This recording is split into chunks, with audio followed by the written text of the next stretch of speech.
Hey guys, I'm Mark, I'm Alon. and welcome to another episode of The Next Man Up. Well, if you missed our last episode, you should know that this next episode picks up right in the middle of a conversation that was really triggered by an article entitled The World's Most Masculine Men on Raising Better Boys. Alana and I had a lot to say about this topic and a lot of different reactions related to the article. And so if you want to go back and listen to the previous episode, feel free. Otherwise, we're just going to pick up right where we left off and jump right into that conversation. Dude, did you have another one? Because I got one. Go for it. I'm looking at Frank Grillo. Yeah, I was looking at that one too. All right. So, again, Frank Grillo, you can see him in like Captain America Civil War. He played Crossbones. Oh, I ruined it again. And like he's just this tough guy, man. Just a tough dude. He's all tatted yeah. up. The picture that they have of him in this article, he's got his fist pointed at the camera like he's striking like the pose. He's giving one of those like, you know, like bad boys don't look back. That's right. Looks like, that's right. I will murder you.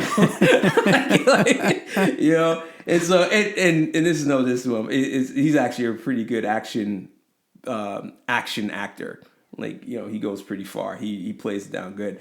And so, you know, he's got 3 kids, and he states that, but he goes down to the man, and he says, Grillo sees aggression as a trait with which men are born, but one that can be molded into a useful tool.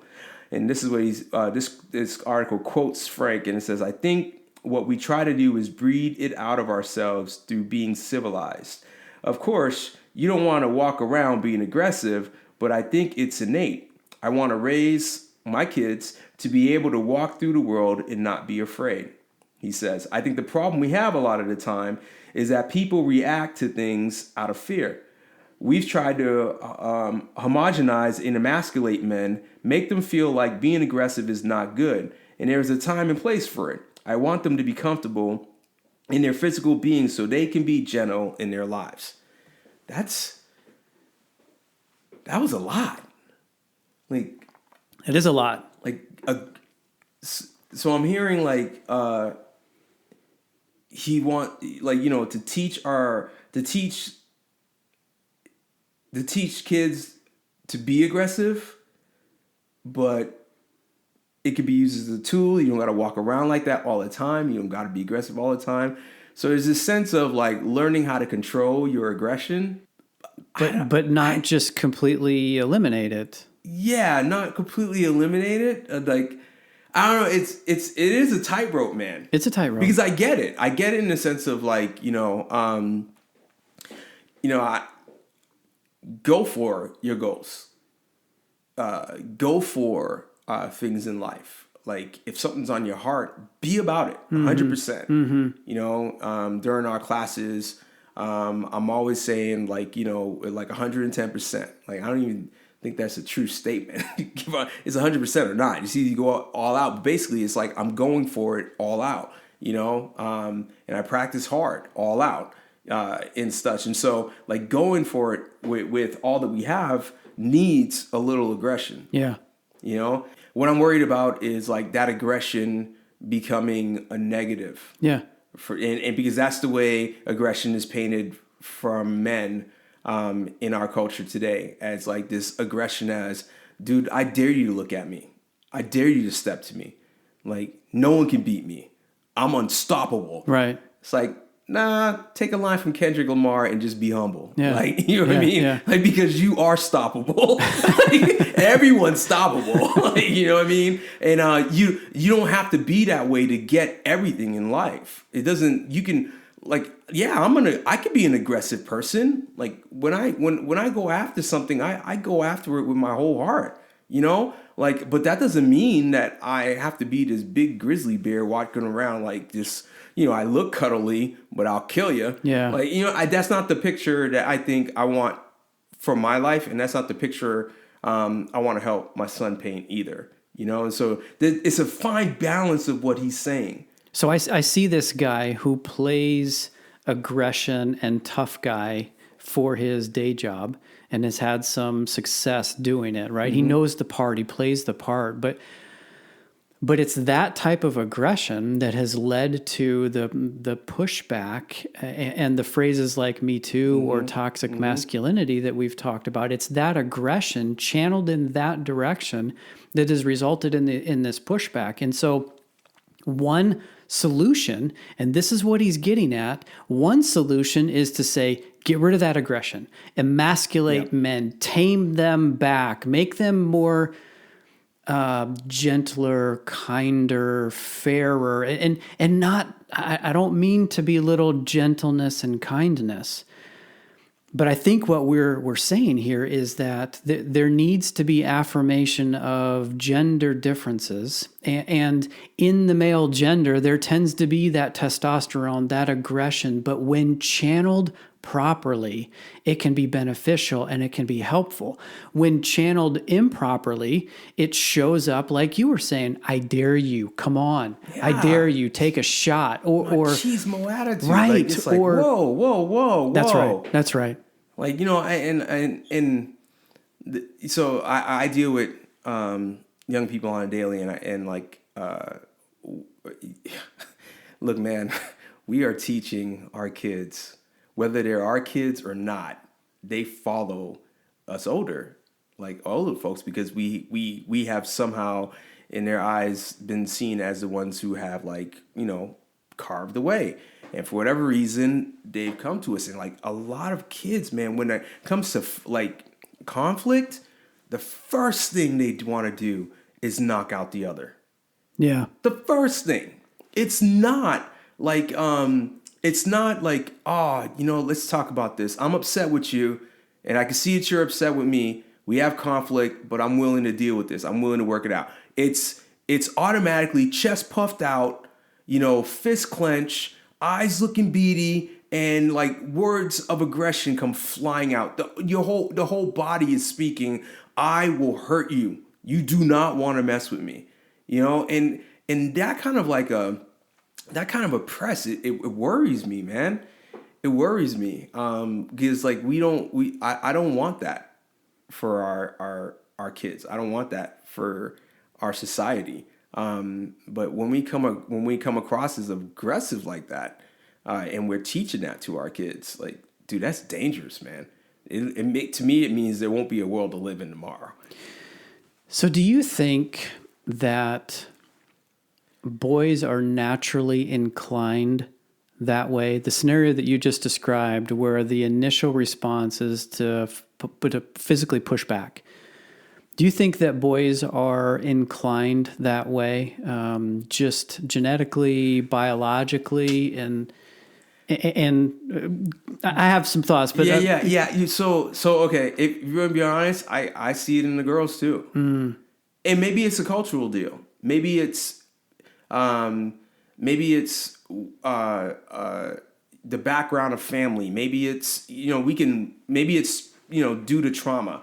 You know, like the flight or fight a deal. And, you know, a lot of the students that, like, you know, I work with on the daily have a lot of trauma in their lives. And so it could be that instead of like flight, most of them are fight, you know. But it's the same girl or boy, like, which we were talking about earlier, you know, this aggression thing, like, guy or girl could be aggressive. Yeah.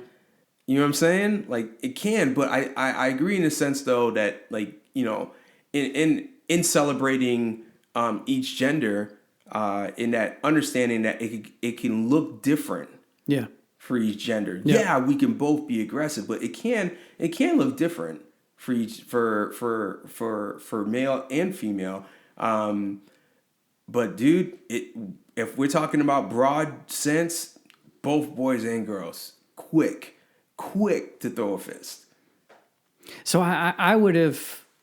It's an interesting perspective, right? Yeah. It's real world experience that you are drawing from. I would have said boys are more inclined that way, but I think in my mind it's this idea of and we can go back to the spiritual roots of this too, right? Like just our bias toward ourselves and our own choices rather than leaning into what God wants or what's best for others. But it feels like we have this energy, this force, this aggression, this power that's swirling within us. And if not channeled properly, it can be destructive. Yeah. And so, what you and I are advocating for here is to channel that and turn it into something that's beneficial rather than something that's just immediately destructive or uncontrolled, maybe is a better way to say it. Like I've heard people talk about masculine strength as a control of that power and that aggression that is coursing through us and channeling it into serving others or things that are beneficial rather than just self-defending or self-satisfying or just raging against the world. I know you know what that feels like, but that we have as men, as males, we have this ability to harness that power and channel it for good. But if untrained, back to the Luke Skywalker example, right? Like, right. If we don't like teach the wax on, wax off, Daniel, son, like to our sons. Yes. Oh man. Yes. Yes. Oh man. So wow. Yeah. Well, how about this one? This is and again, I don't want to butcher names. Matthias Gerard. He's a skier and base jumper. Phenomenal, very phenomenal at what he does. He's a father. He has a 4-year-old son at the time of this article, and he writes this. He says, "A boy grows into a man once he has the courage to live by his own standards." And it says Gerard, who grew up in France with 3 sisters, and he says, "My role as a dad is to prepare Soren for his emancipation by helping him set high standards and not settle for mediocrity." I mean, that's really sweet on one end. I'm like, whoa. Yeah, my first reaction is, great. Yeah. Dude's thought this through. He's got a plan. He's able to articulate it. He's on purpose. On purpose, which, you know what? As a fellow father, I'm like, dude, that's great. Yeah. That spurs me on and encourages me. But it's like, what are you helping them do? Like, what are the standards that you got high standards. What are those high standards? Right. And are those high standards like gonna help him be a man? Right. I want to know that. I want to know what those high standards are. Like that's pretty cool. It sounds noble, but I'm like, man, give me what those are for him. And how are you helping him get there? Yeah. Like, what are you doing? Because his threshold is once you're there, you've become a man, right? Yeah, once you've attained those standards and you stand up on your own. That's right. But what are they? What are they? And are they admirable? Are they beneficial? Are they helpful? Are they?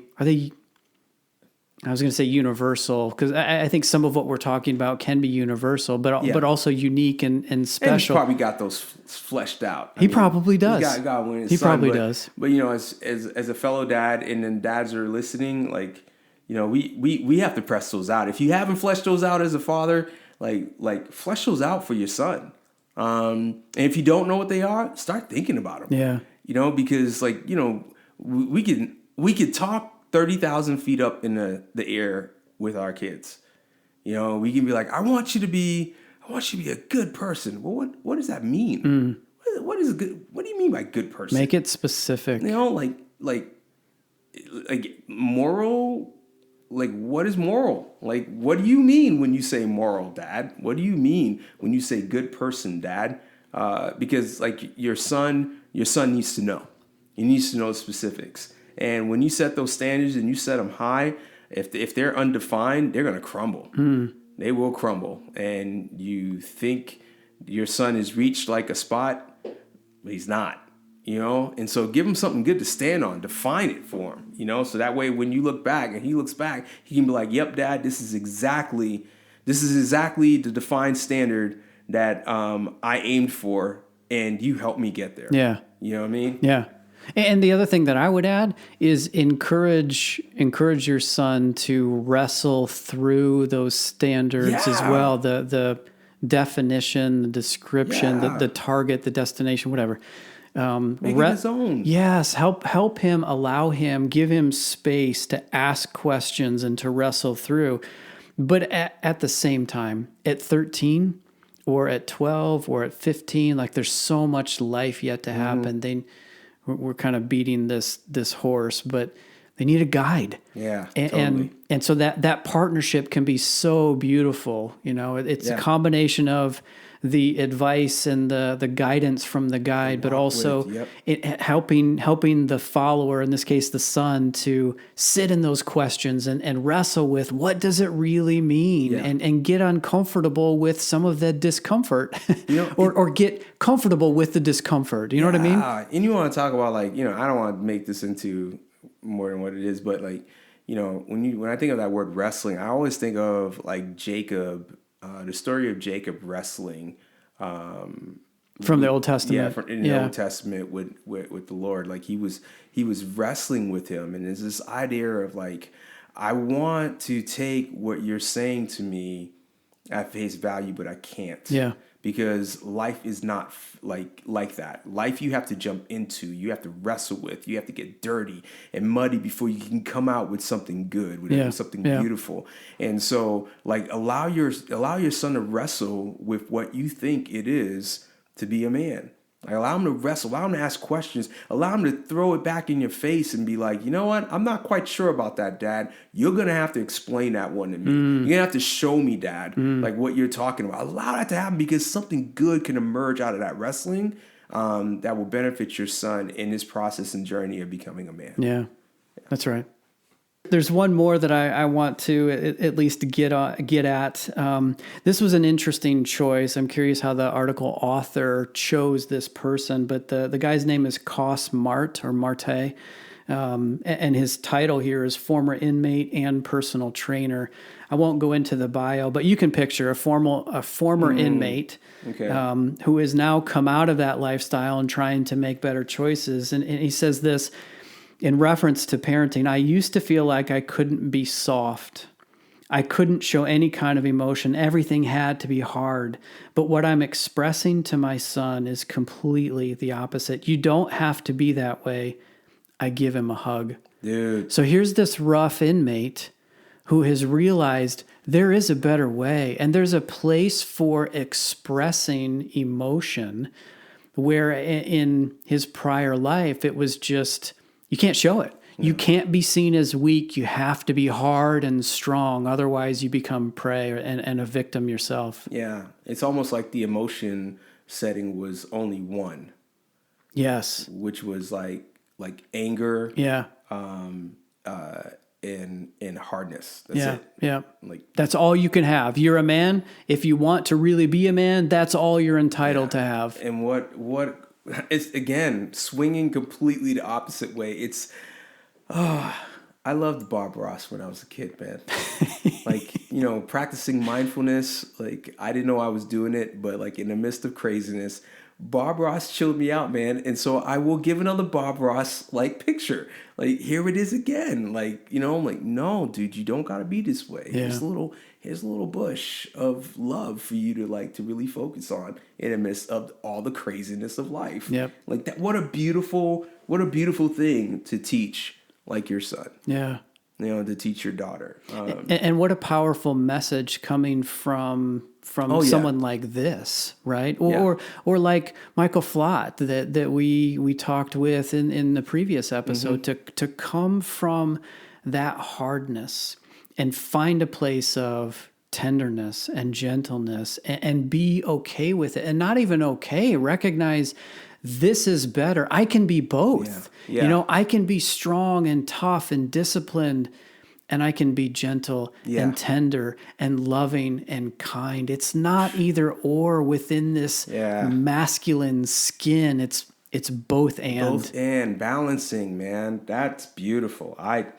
Look, that earns respect in my book. Yeah. And my book may not be anything to anyone else's, but it is my book. Yeah. Yeah. And in my book, that earns a lot of respect. Yeah. Because I don't even know what this man went through. I don't know like what incarceration's like, but I have friends who've been inmates, and man, they come out hard. It's tough. They come out hard. It's man. tough. And it takes more than a jackhammer to break through that. Yeah. And for this man to come out and go, no, I'm gonna give my kid a hug and be like, you don't gotta be like that. That's huge in my book. Mad respect. Yeah. Yeah, I have a lot of respect and admiration for people that have had to walk that road and have turned it around. Look, I didn't have to. My story was my story is my story, but I was given a lot of head start in life, and so I don't know what it's like to not have a father who is willing to hug me. Or to have to feel like I have to defend myself or be on guard, literally life or death on guard, walking through the prison halls and in the courtyard and in the cafeteria. I don't get it. I haven't experienced it. And so knowing people that have grown and come out of that to be in a much better place, it's transformational, and it's fantastic. Huge. Look, man, I can keep reading through this whole thing, man. There's so many different pictures of manhood and there's masculinity. There's a lot to unpack here. Yeah, I don't want to kill it, but I will end with that. We'll definitely make the article. I'll put the article in the show notes so that people can access it if they want to, and be interesting to get feedback and comments. Again, we don't know the situations other than what was presented here in the article. But I think you and I would collectively agree that it's time for us to define masculinity other than how we've defined it in the past, like these X Games or extreme sports or activities, stoic, non-emotional. Like there's so much more room there. Yeah, I like that. More room. It's not just these things, but there's other like dimensions and parts of masculinity that we have space for more. We have space in this playground for more. And I think we need to recognize that way more. Yeah, and that more, I think, is also better. And by creating or opening up this more space, it allows us as men to be a solution instead of the problem that we have been for so long. And I don't want to get into male bashing. That's not what I mean, but it's time for us to be part of the solution. And we can be. We can. That's right. And honestly, right now, I feel like whenever I turn on the news, wherever I read an article, it feels like we've either been pushed out or we've actually literally sat down. Yeah.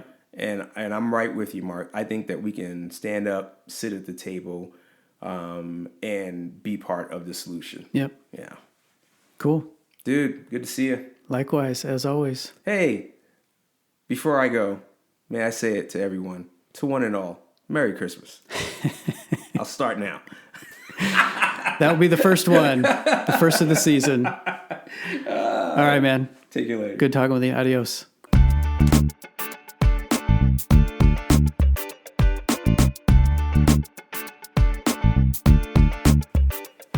Hey, listeners, thanks for journeying with us on this Next Man Up podcast. We would love to hear from you. Maybe you have a question or an idea, perhaps a topic for us to consider. If that's you and you want to reach out to us, you can get us at feedback@thenextmanup.com. That's feedback@thenextmanup.com. Again, we'd love to hear from you. Until next time, we'll see you later.